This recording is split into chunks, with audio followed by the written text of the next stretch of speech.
ಈ ಜಾಗ, ಈ ಆಸ್ತಿ, ಈ ಭೂಮಿ ಇದ್ಯಾವುದು ಈ ಊರಿನವರದಲ್ಲ.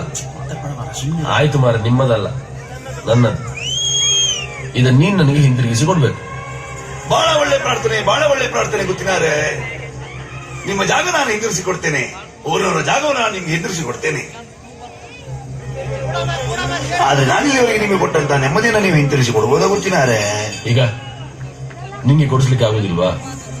ತೊಂದರೆ ಇಲ್ಲ, ಇದರ ತೀರ್ಮಾನ ಎಲ್ಲಿ ಆಗ್ಬೇಕೋ ಅಲ್ಲಿ ಮಾಡಿಸ್ಕೊಳ್ತೇನೆ ನಾನು. ಕೋರ್ಟಿಗೆ ಹೋಗ್ತಿ, ಆದ್ರೆ ನಿನ್ನ ತೀರ್ಮಾನ ಮೆಟ್ಲಲ್ಲಿ ನಾನು ಮಾಡ್ತೇನೆ. ಜಾಗ ಊರಿನದು. ಅದರ ತೀರ್ಮಾನ ಇವತ್ತಲ್ಲ, ಮುಂದೊಂದು ಕಾಲ ಬರಬೇಕಾಗ್ತದೆ. ಊರಿನವರಿಗೆ ಸೇರಿದ್ದ ಇದು. ದೈವ ಮಾತಾಡುದ, ದೈವ ನರ್ತಕ ಮಾತಾಡುದ?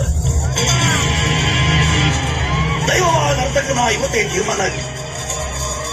ನರ್ತಕನಾದ್ರೆ ನಾನು ನಿಮಗೆ ಸಿಗುವಂತವನಾಗ್ಲಿ, ದೈವವಾದ್ರೆ